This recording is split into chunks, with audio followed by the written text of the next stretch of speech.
in 2020, March 16, I believe.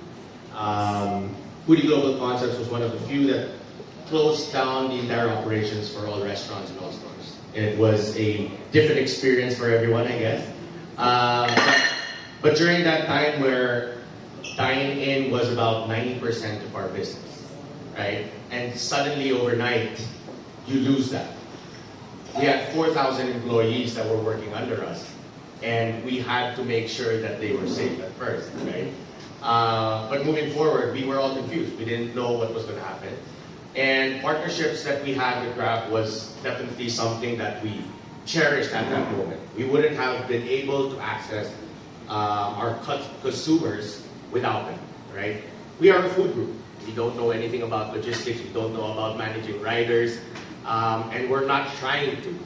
And I guess partnerships with Grab that helped us to really reach out to our consumers, where at one point, 90% of our business was now delivery. Fast forward to today. Thank God, right? At the beginning of the pandemic, I was really very vocal because I felt that I had a responsibility to kind of help the industry figure out what's the next step, right? Now, fast forward to today, we were fighting about we will dine again, and here we are. But moving forward, I think what we're seeing right now is a more hybrid approach. The consumers have definitely changed.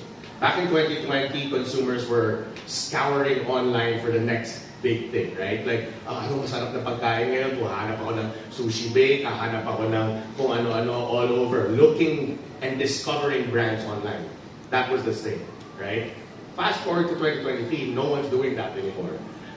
You would see that in the consumer trend as far as the Grab app is concerned, right? Previously, you'll just have a list of all the restaurants that you want to see. Now it's being a little bit more concise. You really have to look for the brands that you want, right? So being able to stand out, as Greg mentioned, there's so many things that we've used with Grab, like for the hybrid approach at least, they're experimenting on the dine-in where you can scan and just do everything through the Grab app, right? Because what we're realizing is that now people are going back to dining in. But then again, for us as Foodie, that's what we see is that the delivery space is now an opportunity for us to grow. Currently, our deliveries are now down to maybe about 10%, but we can see potential to grow that aspect of it, right? And that becomes more icing on the cake for the dining experience. But yeah, now it's really about the restaurants that were able to survive during the pandemic. What we're seeing now is that deliveries are now going to branded products, right? Your favorites that you want to reach. For example, we have brands like One, for example, Mesa for Filipino food. People are kind of like, when they're home, they still want it, they do delivery. So without partnerships like Grab, oh, by the way, I've been on the Grab signatures ever since the beginning. So that's why I'm also here. But yeah, I mean, kidding aside, I think the partnership worked as far as the ads are concerned. Like we're now able to tap data, right? We're looking at the data that Grab can provide us in order for us to make decisions that are data-driven rather than gut feel, right? There's always, well, as an entrepreneur, we always kind of trust the gut, but it makes it even better if we can justify it with data.